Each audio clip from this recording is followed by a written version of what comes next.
Mais commençons tout de suite avec la révision des comptes de AEW Rampage, l'édition numéro 37 présentée au Curtis Caldwell Center à Garland, au Texas, où on a enregistré d'abord ou diffusé en direct le Rampage de ce soir, une édition rare. D'habitude, Rampage est toujours enregistré en même temps que Dynamite ou tout de suite après. Et ben là, cette semaine, puisqu'on enregistrait Battle of the Belts aussi, donc on a fait Rampage en direct dès 19h. Et c'est le Blackpool Combat Club qui nous attendait avec, pour affronter le Gun Club.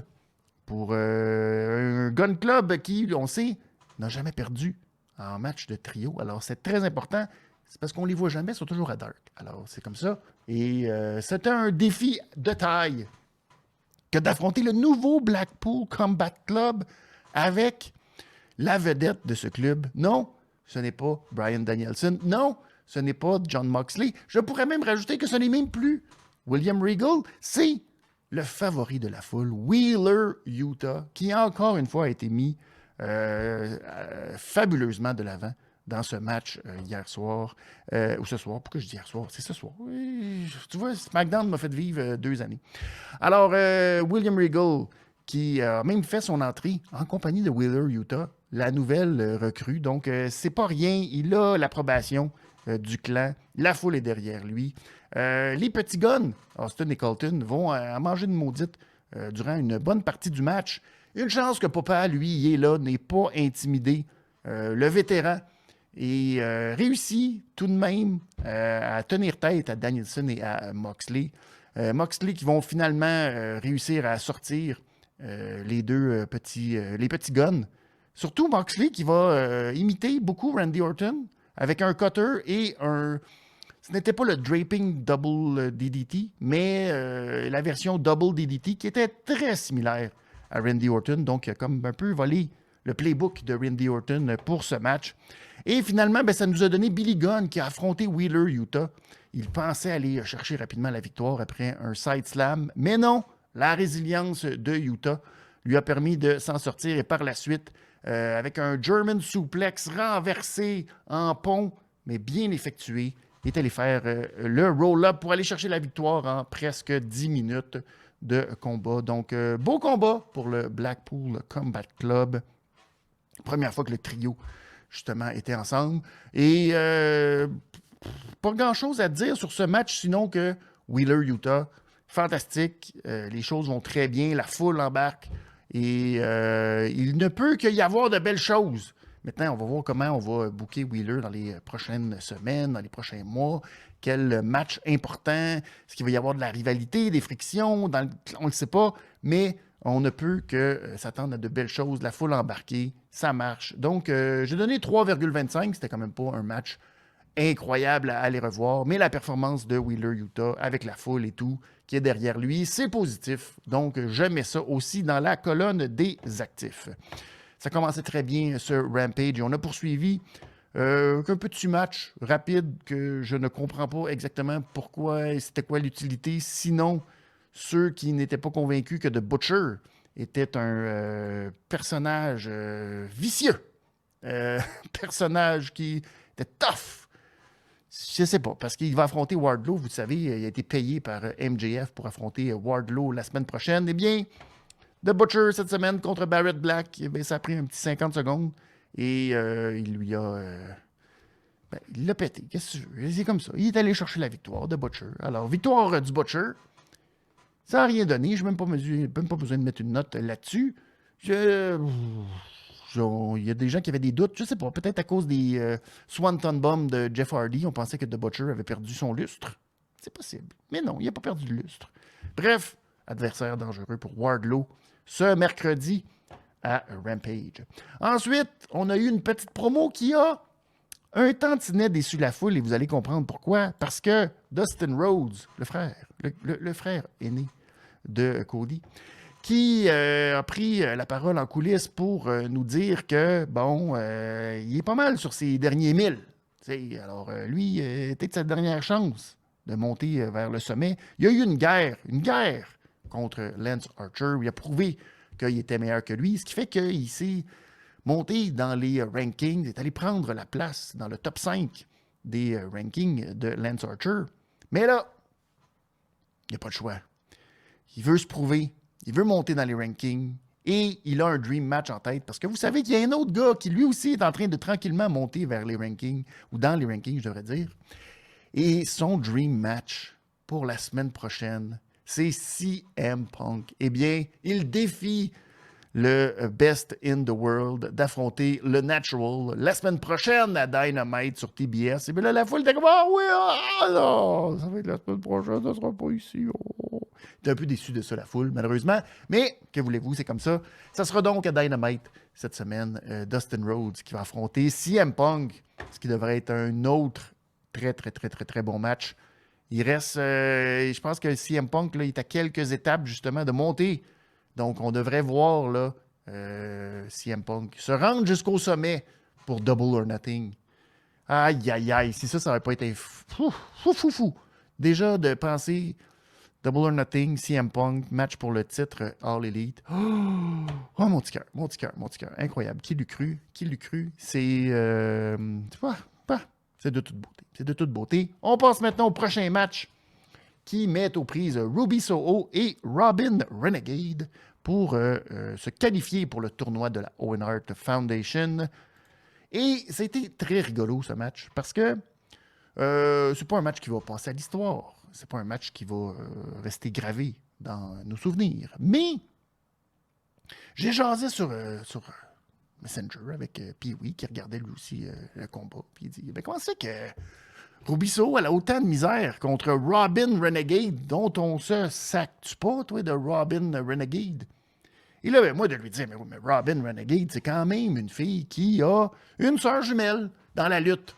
Un peu comme les Usos. Donc, tu sais, c'est pas rien quand t'as une sœur jumelle. Je ne pouvais pas dire aussi bien. Robin Renegade, pour éviter une domination, je devrais dire. Mais c'est pas une domination parce qu'elle avait le dessus. Puis là, maintenant, ben, le comeback de Ruby Soho a fait que là, elle était mal pris dans le coin, tu sais. Fait que là, à un moment donné, elle a comme juste mis les doigts dans les yeux à Ruby Soho, qui là, était avec l'arbitre. Puis là, l'arbitre, c'est Bryce Remsburg. Là, il regardait Ruby Soho. Et pendant ce temps-là, switcheroo! Robin Renegade a changé avec sa sœur. Oui, c'est parce que sa sœur, elle s'appelle Charlotte. Charlotte. C'est pas le nom. Tu sais, t'étais à une voyelle de t'appeler Charlotte, qui avait plus de bon sens, mais elle s'appelle Charlotte, qu'est-ce que tu veux. Et là, ben, switcheroo entre les deux jumelles. Là, Charlotte rentre dans le ring, se bat avec Ruby Soho, et là, on se dit, ça y est, c'est de même que Robin Renegade va aller se qualifier, c'est incroyable. Alors, finalement, Charlotte est garochée en bas du ring, Robin revient pour un roll-up, mais ça marche même pas. Et finalement, ben, Ruby qui va remporter avec le Sister Abigail, ou la version, en tout cas, semblant. C'est très similaire, mettons. C'est juste que la position de départ n'est pas la même, mais ça finit en Sister Abigail. Donc, victoire de Ruby Soho, qui fait passer les sœurs Renegade pour, finalement, n'est pas Bella Twin qui veut. N'est pas si facile que ça que de faire le switcheroo. Et malheureusement, les sœurs Renegade l'ont appris à leur dépens. Donc, j'ai pas donné une grosse note pour ce match. Tu sais, quand tu rates le bout que tu es supposé justement utiliser cette supercherie fantastique, puis que ça marche pas, ben c'est ça. Ça donne pas un gros score. 2,5$ pour ce match en 8-23. La victoire de Ruby Soho qui se qualifie dans le tournoi de la Owen Hart Foundation. Ouh! Ça nous mettait la table, tout ça, pour le main event de la soirée. Et quand je dis main event de la soirée, oui, c'est de toute la super soirée parce que nous avions Hangman Adam Page qui défendait son titre de la All Elite Wrestling face à Adam Cole, baby, dans un Texas Deathmatch. Où, justement, pour l'emporter, c'est comme un peu le last man standing. Donc, c'est un compte de 10 qui donne la victoire. Et, ben, debout, en fait. Donc, gros match. Et Page, lui, est arrivé dans le ring tout de suite en lançant des chaises directement dans le ring. Hangman n'entendait pas à rire pour ce match-là. Et donc, ça a commencé duel à coups de chaise, à packing, à paclao. Ensuite, Cole, qui avait beaucoup de difficultés en début de combat, Il a essayé de s'en aller jusque dans la foule. Ça a été compliqué. C'était le premier à saigner après quelques minutes pour nous amener à la pause. Et ensuite, Hangman s'est installé pendant ce temps-là, une table, lui, près du tablier du ring, près de la rampe, dans le fond, durant le picture-in-picture. Mais ce qui était le fun aujourd'hui à TSN, c'est qu'on a regardé, on n'avait pas la version avec les publicités et tout, donc on avait la version complète. On a vu tout. On a continué d'avoir les commentaires et tout durant la pause sans avoir de publicité. C'était très le fun. Surtout pour un match comme celui-là. C'était le fun de voir le match au complet. Donc, on a sorti des chaises dans le dessous du ring. Et là, malheureusement, ça, c'était une mauvaise shot de caméra. Des fois, quand on dit, c'est des petits détails que All Elite, au niveau production, télé, c'est important de ne pas dévoiler des secrets. Le premier secret qu'on a dévoilé, c'est qu'il y avait une chaise qui avait plein de barbelés dessus. Mais là, les gars sortaient les autres chaises, puis là, tout le monde voyait, puis ben, au moins, tu sais, les commentateurs, Taz, Excalibur, Ricky Stark, ils n'ont pas niaisé, ils n'ont pas fait comme, on l'a pas vu, la chaise qui avait plein de barbelés dessus. Ils ont comme fait, il me semble qu'on a vu de quoi en dessous du ring, puis ça regarde mal, tout ça. Donc, ça viendra en jeu un peu plus tard, mais c'est dommage qu'on l'a un peu dévoilé, puis qu'on a un peu volé le punch à ce moment-là. Ensuite, il y a eu un running knee de Cole sur Hangman Page, qui était assis sur une chaise dans le ring. Cole a attaché une corde, une chaîne de métal, je devrais dire, pour effectuer une corde à linge sur Hangman Page dans le ring. Très violent, très violent. Mais ensuite, le bout qui a été le plus... j'ai eu des frissons dans le dos, malgré la finale, que dans le ring, Adam Cole a placé 2 chaises dos à dos. Et au début, il les avait placées face à face, puis il les a virées de bord. Et là, il y a eu un échange avec Hangman Page et Hangman a renversé la situation. Et avec un genre de AA, donc un genre de attitude adjustment, a envoyé Cole tête la première sur les 2 chaises. Ça n'a pas fait du bien, ça. Ça n'a vraiment pas fait du bien. Plus tard, il y a eu un moonsault de la part de Hangman à l'extérieur sur Cole, mais Cole a renversé avec le coup de pied son super kick, ce qui a fait saigner Hangman Page, mais du menton. Cette fois, c'est quand même rare qu'on voit des saignements, oui, du menton, surtout sur un super kick. Mais c'est comme ça que ça s'est passé. C'est de même que Page, lui, a saigné dans ce match-là. Ensuite, il y avait plein de chaises dans le ring. Les deux sont montés sur la 3e corde. Et là, Hangman Page a servi un fall away slam sur le tas de chaises. C'était assez violent, ça aussi. Cole, qui, dans ces matchs-là, mange souvent des volées. Pauvre Cole, c'est pas son genre de match. Les matchs... genre Texas ou tout Anything Goes, puis que ça va un peu partout. Cole en mange souvent une maudite. Donc, il était prêt pour le buckshot Lariat, mais Cole, finalement, l'a retenu. Il s'est assis sur la chaise, puis il retenait par les culottes. Fait que finalement, Page a pris une chaise, s'est installé, et là, les deux ont commencé à s'échanger des coups. Ce qu'on voit souvent, c'est un spot classique dans les deathmatch. Finalement, pour arriver vers la fin, buckshot Lariat. Mais là, Page est allé en dessous du ring et a sorti la chaise en barbelé. Et là, il l'a pris. Puis là, il voulait taper Cole avec la chaise en barbelé. Fait que là, il a pris Cole, il a sorti sa ceinture. Il a attaché Cole avec sa ceinture après la 3e corde. Et là, il s'en venait avec la chaise en barbelé. Mais il s'est retenu. Il a dit non, je ne peux pas aller jusque-là. Alors, il a détaché Cole. Et là, au moment où il détache Cole, bang, low blow de la part d'Adam Cole. Et là, on pense que, ça y est, mais non, Page revient tout de suite à la charge. Et là, il pogne le barbelé et il serre une clothesline avec le barbelé. Prend le barbelé et là, il s'en va jusque sur le tablier du ring. Cole le rejoint. Finalement, Cole reprend le dessus. Il veut faire un Panama Sunrise que Page va contrer justement avec un coup d'avant-bras dans le barbelé. Et là, il prend le barbelé et, puisque c'est Pâques, il met la couronne de barbelé directement à sa tête de Adam Cole. Et pour le crucifier, la table dont je vous avais parlé au début, pas Buckshot, mais Dead Eye, vous savez, l'espèce de genre de white noise quand il l'a dans le dos. Dead Eye de la part de Hangman directement dans la table. Ça n'a pas dû faire du bien. Donc, victoire finalement. C'est Hangman qui s'est relevé avant le compte de disque. De 10 pour aller chercher la victoire et conserver son titre de All Elite. C'est un gros match avec beaucoup de gros spots quand même. Ils se sont donnés physiquement de façon assez spectaculaire pour nous donner ce match-là. Et, ben, je suis comme embêté parce qu'il y a quelque chose qui m'a manqué et je ne sais pas trop exactement c'est quoi dans ce match-là.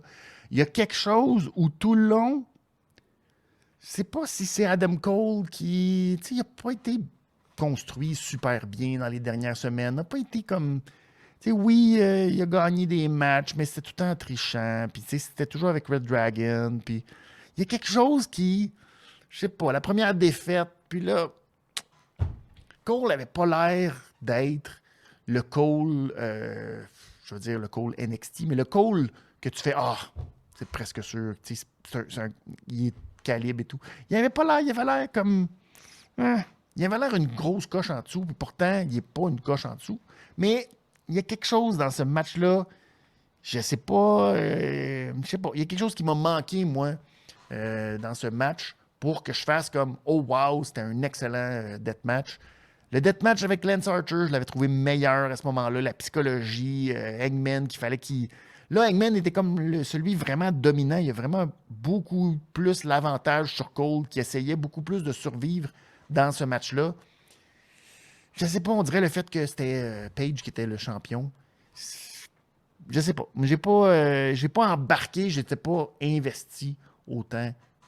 Peut-être que quand Page était en mode, il était un peu l'underdog, puis qu'il faut qu'il survive à un match difficile. Mais c'était quand même un très bon match. J'ai donné un 3,75 à ce match-là pour tous les gros spots. Surtout le dernier, très dangereux quand même. Donc, puis Adam Cole s'est donné encore une fois, a subi beaucoup dans ce match-là. En 20 minutes, 5 secondes. Donc, belle victoire d'Hangman Page qui va conserver son titre. Et maintenant, ben là, est-ce que qu'est-ce qui va se passer? C'est que c'est lui qui va affronter CM Punk à Double or Nothing. C'est ce qu'on pense. Comment on va se rendre là? Là, Tony Khan a beaucoup de travail à faire, mais on le sait. Ça devrait être fantastique. On suit l'ascension de CM Punk. J'ai bien hâte de voir. Et peut-être que c'est ça aussi. Peut-être que là, on commence à placer de plus en plus Hangman pour être détestable. C'est peut-être un mot fort, mais je commence à moins l'aimer et tout pour que là, on veut que malheureusement CM Punk vienne lui ravir le titre. C'est peut-être ça. Donc, on va voir. Mais avant ça, je vous convie au rendez-vous de demain soir. C'est à 21h15 en compagnie de Pee-Wee, où on va revenir sur le Battle of the Belt 2 qui est présenté sur tsn.ca pour ceux qui sont abonnés ici au Canada ou sinon sur votre site de streaming illégal ou légal préféré. C'est à votre choix, mais je vous le dis. Donc, 21h15, on sera là pour parler de tout ce qui s'est passé à Battle of the Belt 2. Et sinon, lundi, la révision des comptes de Raw. Un épisode de fou! Il y a des mariages! Ça va être malade. Vous pouvez toujours rattraper tous les épisodes. Tout est disponible sur le Benny'sMoney.com. N'oubliez pas, demain, je vais vous annoncer le grand dévoilement du Benny vers Vegas, vers Double or Nothing. La route qui va nous amener jusqu'à Double or Nothing. Le chemin dans les airs, comme dirait Ricky Bobby. Grand merci à vous tous d'avoir été là. Je vous souhaite un excellent week-end pascal. Et on se retrouve demain, 21h15, pour une autre révision des comptes. C'est pas facile tout le temps, mais malgré, restez actifs tout le monde. Ciao. Benny is money, c'est la révision des comptes.